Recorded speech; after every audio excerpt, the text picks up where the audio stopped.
Hello student, in last lecture we had seen cyclic flow of electron in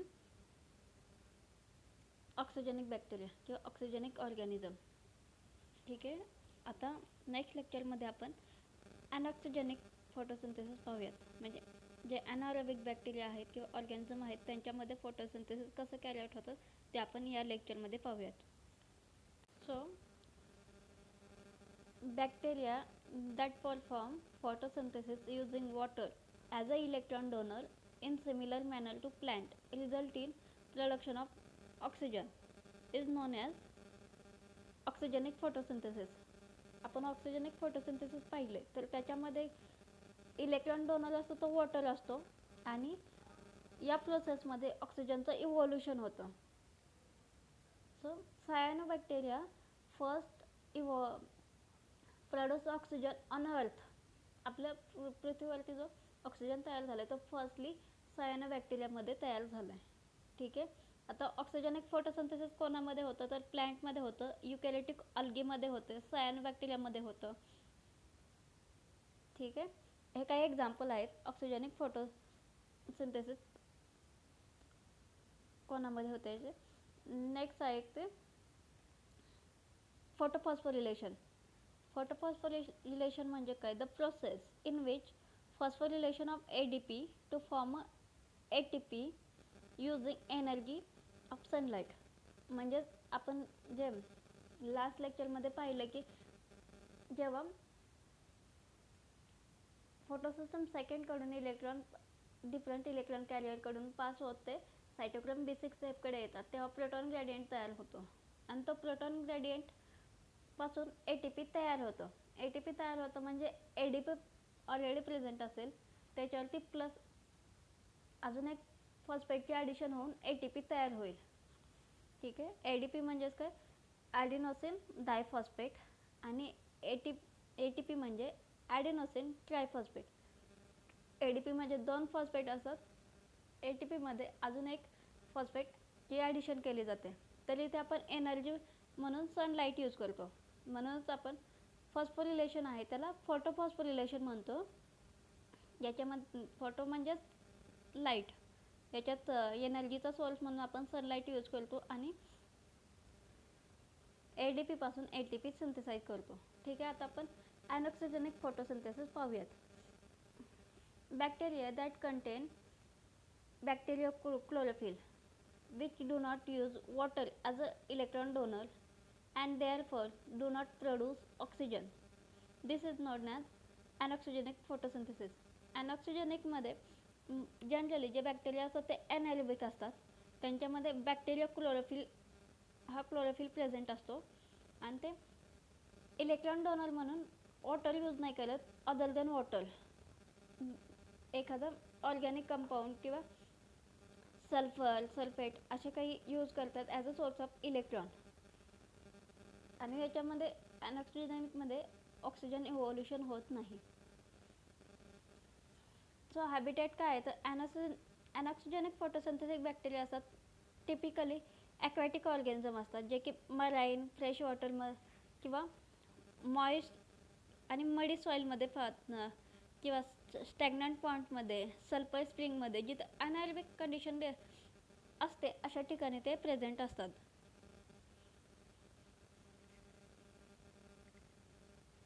so आता याच्या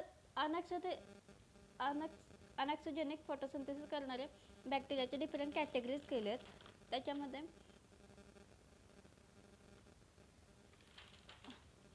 first category आहे ती purple photosynthetic bacteria, ज्याच्यामध्ये purple sulphur आणि purple non sulphur असे दोन्ही पाहिजे आहेत आपल्याला. नेक्स्ट आहे ते green sulphur bacteria. Third one is green non sulphur bacteria, त्यालाच आपण ग्लाइंडिंग बॅक्टेरिया असं म्हणतो. आणि फोर्थ वन इज हेलिओबॅक्टर. हे काही डिफरंट बॅक्टेरियाज दिले ज्याच्यामध्ये फोटोसिंथेसिस कसं चालतं ते आपल्याला पाहायचं आहे. So firstly we start with purple bacteria. त्यामध्ये सुद्धा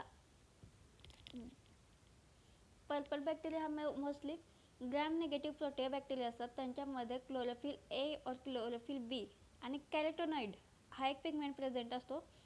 पल्पल बॅक्टेरियाचे दोन टाईप आहेत किंवा दोन ग्रुप आहेत. त्यालाच आपण पर्पल सल्फर बॅक्टेरिया आणि पर्पल नॉन सल्फर बॅक्टेरिया असं म्हणतो. फर्स्टली आपण पर्पल सल्फर बॅक्टेरिया पाहूयात. पर्पल बॅक्टेरिया आहेत ते मोस्ट एन्शियंट आहेत. मोस्ट एन्शियंट फोटोसिंथेटिक बॅक्टेरियाज आहेत. त्याच्यामध्ये फर्स्ट आपण पर्पल सल्फर बॅक्टेरिया पाहूयात. ते ॲनारोबिक फोटो ॲटोट्रॉप्स आहेत. ठीक आहे. त्यांच्यामध्ये इलेक्ट्रॉन डोनर हा H2S यूज करतो. कार्बन सोर्स हा कार्बन डायऑक्साईड असेल. ते हॅबिटेट काय तर सल्फाईड रिच एनारोबिक ॲक्वॅटिक एन्व्हायरमेंटमध्ये ते सापडतात. जसं की fresh water lake, Pond's, marine water याच्यामध्ये ते सापडतात. सो पर्पल सल्फर बॅक्टेरियाचं एक्झाम्पल आहे एक्टोथायोरोडोस्पायरा. हे एक्झाम्पल आहे एक्टोथायोरोडोस्पायरा. हे एक्झाम्पल आहे.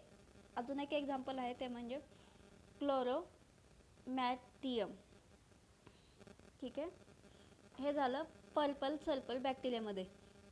पर्पल सल्फर बॅक्टेरियामध्ये आपण H2S सोबतच अजून सल्फाईड, सल्फर, थायोसल्फेट, हायड्रोजन हे सुद्धा यूज करू शकतो as a electron donor. Next category आहे पर्पल नॉन सल्फर बॅक्टेरिया.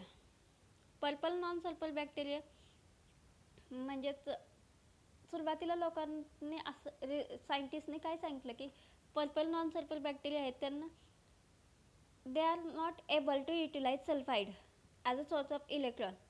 त्यामुळे त्याला आपण नॉन सल्फर असं नाव दिलं. पण नंतर जसं रिसर्च झाला त्यामध्ये असं सांगितलं की पर्पल नॉन सल्फर बॅक्टेरिया आहेत ते सल्फाईड यूज करू शकतात पण त्यांना कॉन्सन्ट्रेशन खूप लेस लागतं. जे पर्पल सल्फर बॅक्टेरियासाठी जे आपण कॉन्सन्ट्रेशन देतो ते त्यांच्यासाठी खूप जास्त असतं. म्हणजे ते टॉक्झिक असतं त्यांच्यासाठी. त्यांना खूप लेस अमाऊंटमध्ये सल्फर लागतो. ठीक आहे. म्हणजेच नॉन सल्फर बॅक्टेरियासुद्धा सल्फर युटिलाइज करू शकतात पण कॉन्सन्ट्रेशन खूप लेस पाहिजे. ठीक आहे. Purple non sulphur बॅक्टेरियामध्ये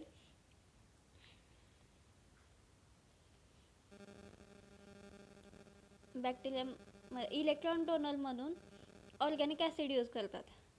organic acid किंवा ॲरोमॅटिक कंपाऊंड किंवा अमायनो ॲसिड किंवा शुगर ऑर्गॅनिक कंपाऊंड्स असतात ते यूज करतात as a source of electron. आणि कार्बन सोर्स म्हणून कार्बन डायऑक्साईड यूज करतात. ठीक आहे. आता पर्पल नॉन सल्फर बॅक्टेरिया आहेत ते दोन टाईपचे आहेत. ते फोटो ॲटोट्रॉप्ससुद्धा आहेत आणि फोटो हेटेरोट्रॉप्ससुद्धा आहेत. जेव्हा फोटो ॲटोट्रॉप्स असतील तेव्हा त्यांच्यामध्ये इलेक्ट्रॉन डोनरमधून हायड्रोजन यूज करतो आणि source of carbon is carbon dioxide. पण ते जर फोटो हेटेरोट्रॉप असतील तर त्यांच्यात कार्बन सोर्स आणि इलेक्ट्रॉन डोनर दोन्ही म्हणून ऑर्गॅनिक ॲसिड यूज करतात. जसं की मॅलिक ॲसिड, सक्सेनिक ॲसिड हे डिफरंट लॅक्टिक ॲसिड जे ॲसिड्स आहेत ऑर्गॅनिक ॲसिड ते यूज करतात as a source of carbon and electron donor.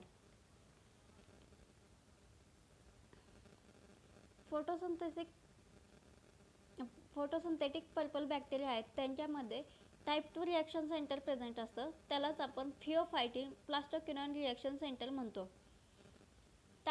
याला टाईप 2 का म्हणलं आहे तर आपण ऑक्सिजनिकमध्ये पाहिलं होतं की फोटोसिस्टम सेकंड असते आणि त्याच्यात फर्स्ट इलेक्ट्रॉन डोनर असतो तो थिओफायटिन असतो. सेम पर्पल बॅक्टेरियामध्ये सुद्धा थिओफायटिन प्रेझेंट असतो म्हणून त्याला आपण टाईप 2 रिॲक्शन सेंटर म्हणतो. ओव्हरऑल जे स्ट्रक्चर असतं पर्पल बॅक्टेरियामध्ये जे रिॲक्शन सेंटरचं ते फोटोसिस्टम सेकंडसारखं असतं म्हणून त्याला आपण टाईप 2 रिॲक्शन सेंटर म्हणतो. याच्यामध्ये एकच रिॲक्शन सेंटर प्रेझेंट असतं. सायटोक्रोम BC1 हा जो इलेक्ट्रॉन ट्रान्सफर चेनमध्ये कॉम्प्लेक्स थर्ड आहे त्याच्यासारखा असतो. ATP सिंथेस प्रेझेंट असतो. ATP सिंथेस प्रेझेंट आहे म्हणजे याच्यात ATP सिंथेसिस होईल. ठीक आहे. याचं एक्झाम्पल आहे रोडोसुडोमोनास वायलिडी, रोडोबॅक्टर स्पायरल्स. ठीक आहे. आता आपण यांचा सायक्लिक फ्लो पाहूयात.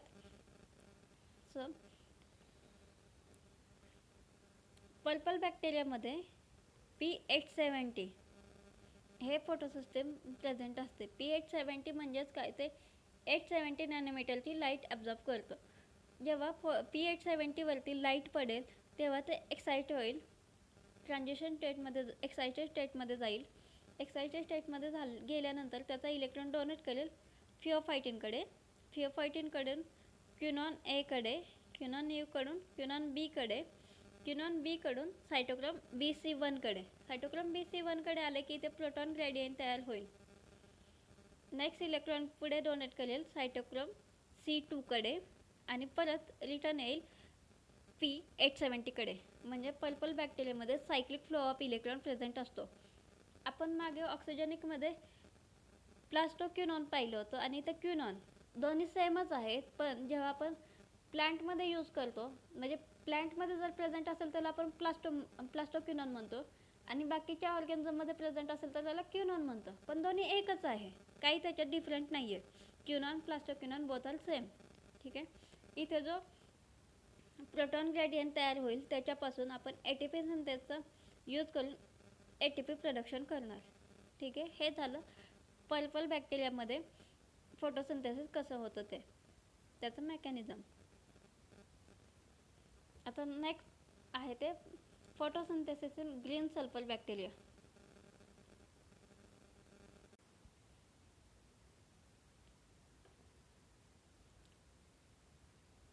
ग्रीन बॅक्टेरियामध्ये पण दोन टाईपचे बॅक्टेरिया असतात, ग्रीन सल्फर बॅक्टेरिया आणि ग्रीन नॉन सल्फर बॅक्टेरिया.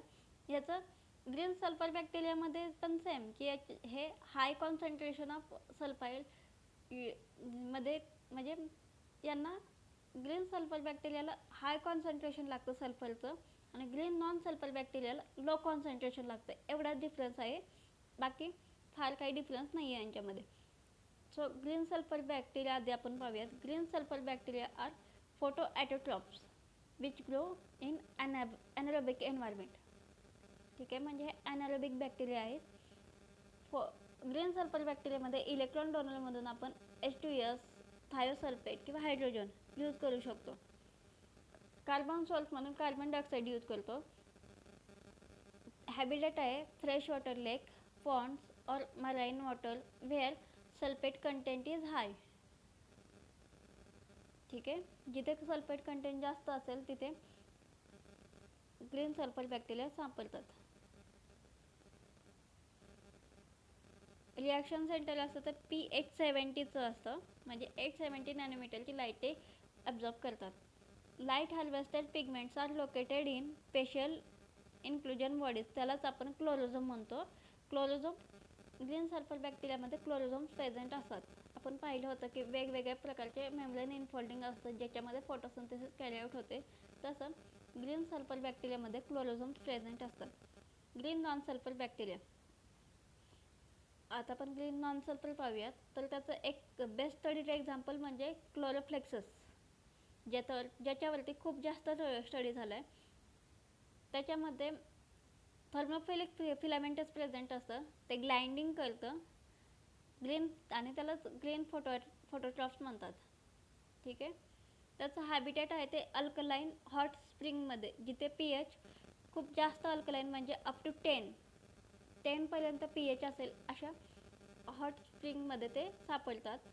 त्यांचं ऑप्टिमम टेम्परेचर आहे 52 to 60 डिग्री सेल्सिअस, म्हणजे ते थर्मोफिलिकमध्ये येतात. ठीक आहे. मिझोफिलिकची रेंज असते 20 to 40. त्याच्या अबोव टेम्परेचरला जे ग्रो होतात ते थर्मोफिलिक रेंजमध्ये येतात. ठीक आहे. त्याच्यामध्ये इलेक्ट्रॉन डोनरमधून हायड्रोजन किंवा H2S आपण यूज करू शकतो. यांच्यामध्ये सुद्धा क्लोरोझोम प्रेझेंट असेल. ठीक आहे. याच्यामध्ये जे रिॲक्शन सेंटर असतं ते क्युनॉन टाईपचं असतं. यालाच आपण टाईप 1 रिॲक्शन सेंटर म्हणतो किंवा FES रिॲक्शन सेंटर म्हणतो. म्हणजे फोटोसिस्टम 1 मध्ये जे रिॲक्शन सेंटर असेल त्याच्यासारखंच इथे रिॲक्शन सेंटर प्रेझेंट असेल. याच्यामध्ये पण सिंगल रिॲक्शन सेंटर प्रेझेंट असतो. सायटोक्रोम BC1 याच्यामध्ये सुद्धा प्रेझेंट असतो आणि तो सिमिलर असतो इलेक्ट्रॉन ट्रान्सफर चेनमध्ये कॉम्प्लेक्स थर्ड सारखा. ATP सिंथेस प्रेझेंट असतो आणि hydrogen sulphide is act as a electron donor. Example आहे याचं क्लोरोबियम टेपिडम, क्लोरोवियम, व्हायब्रियम आणि क्लोरोफेक्सेस हे एक एक्झाम्पल आहे. नेक्स्ट आता याच्यामध्ये सायक्लिक फ्लो असतो. ग्रीन सल्फर बॅक्टेरिया किंवा ग्रीन बॅक्टेरियामध्ये सुद्धा सायक्लिक फ्लो प्रेझेंट असेल.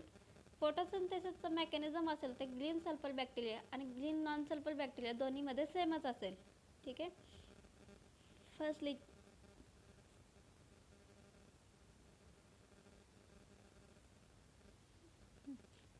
ग्रीन सल्फर बॅक्टेरियामध्ये P840 टाईपचं रिॲक्शन सेंटर प्रेझेंट असेल. ठीक आहे. जेव्हा त्याच्यावर लाईट पडेल तेव्हा ते एक्सायटेड स्टेटमध्ये जाईल. एक्सायटेड स्टेटमध्ये झाले की इथे दोन रूट आहेत, सायक्लिक पण आहे, नॉन सायक्लिक पण आहे. इथे नॉन सायक्लिक रूटमध्ये ते फेरेडॉक्झिनकडे जाईल. फेरेडॉक्झिनकडून फेरेडॉक्झिन NAD ऑक्सिडोरिडक्टेजकडे जाईल, जिथे NADचं कन्वर्जन NADH मध्ये होईल. ठीक आहे. आणि नेक्स्ट म्हणजे इथे फर्स्टली काय होईल तर P840 आहे तो 2 इलेक्ट्रॉन पुढे पास करेल. 2 इलेक्ट्रॉन पुढे पास केले की त्याच्यातला एक इलेक्ट्रॉन आहे तो नॉन सायक्लिक फ्लोकडे जाईल आणि सेकंड इलेक्ट्रॉन आहे तो सायक्लिक फ्लोकडे जाईल. आता नॉन सायक्लिक फ्लोमध्ये पहिल्यांदा तो फेरेडॉक्झिनकडे जाईल. फेरेडॉक्झिनकडून फेरेडॉक्झिन NAD ऑक्सिडोरिडक्टेज तिथून NADH मिळेल आणि सेकंड सायक्लिक फ्लोमध्ये तो क्विनॉन A कडे जाईल, क्विनॉन B कडे जाईल.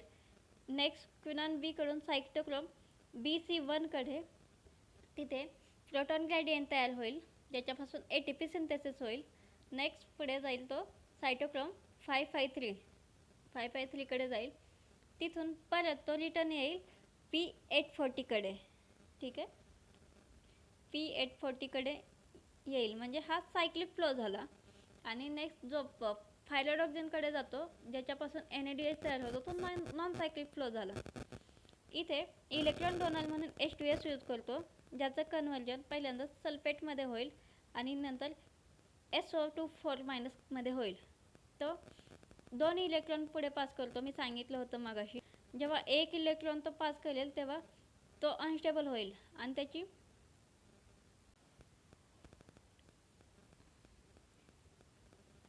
P840 ने एक इलेक्ट्रॉन पुढे डोनेट केला की तो अनस्टेबल होईल. अनस्टेबल झाला की ते स्टेबिलिटी अचीव करण्यासाठी तो H2S कडून एक इलेक्ट्रॉन ॲक्सेप्ट करेल. H2S कडून एक इलेक्ट्रॉन काढून घेतला की त्याचं कन्वर्जन सल्फेटमध्ये होईल. पुन्हा जेव्हा सेकंड इलेक्ट्रॉन किंवा सेकंड टाईम P840 वरती लाईट पडेल तेव्हा तो अगेन एक्सायटेड होईल. एक्साइट झाला की तो पुन्हा अनस्टेबल होईल आणि पुन्हा त्याला स्टेबिलिटी अचीव करण्यापासून तो सल्फेटकडून अजून इलेक्ट्रॉन डोनेट घेईल, अजून एक इलेक्ट्रॉन घेईल आणि सल्फेटचं कन्वर्जन SO2 मध्ये होईल. ठीक आहे. This is cyclic and non cyclic flow of green bacteria. Green बॅक्टेरियामध्ये पाहिलं. लास्ट आपल्याला एक्झाम्पल पाहिजे ते म्हणजे हेलिओबॅक्टर. हेलिओबॅक्टर हा रिसेंटली डिस्कवर केला आहे आणि तो स्ट्रिक्टली अनअरेबिक फोटोहेटेरोट्रॉप आहे, ज्याच्यामध्ये बॅक्टेरियल क्लोरोफिल G प्रेझेंट असतो, जो की बाकीच्या बॅक्टेरियामध्ये कॉमनली ऑब्झर्व होत नाही. बॅक्टेरियल क्लोरोफिल G हा रिॲक्शन सेंटर म्हणून काम करतो. क्लोरोझोम्स अब्सेंट असतात हेलिओबॅक्टरमध्ये. त्याच्यात 2 जनरल आहेत ज्या की फोटोसिंथेसिस करतात, हेलिओबॅक्टेरियम आणि सेकंड आहे ते हेलिओबॅसिलस. ठीक आहे. याच्यामध्ये फोटोसिंथेसिस कॅरी आउट होतं. बॅक्टेरियल क्लोरोफिल G आहे त्याच्यामध्ये टेट्रापायरल रिंग स्ट्रक्चर प्रेझेंट असते, ती सेम असते क्लोरोफिल A सारखीच असते.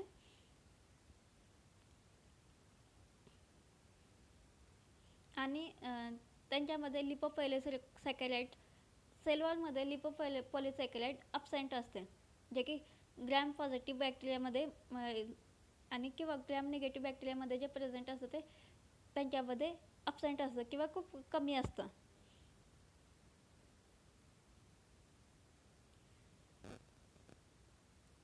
ते phylogenetically related to Clostridia. Most of the species can make endospore that resembles those produced by bacillus or clostridium. त्यांच्या हेलिओबॅक्टरमध्ये ज्या पीसीज आहेत ते एंडोस्पोर फॉर्मेशन करतात जे की सिमिलर असतात बॅसिलस आणि क्लोस्ट्रिडियम सारखे. ठीक आहे. सो इथे आपलं ॲनॅक्सोजेनिक फोटोसिंथेसिसमध्ये सायक्लिक फ्लो ऑफ इलेक्ट्रॉन, त्यालाच आपण लाईट रिॲक्शन म्हणतो, ती संपली आहे. नेक्स्ट लेक्चरमध्ये आपण डार्क रिॲक्शन पाहूयात.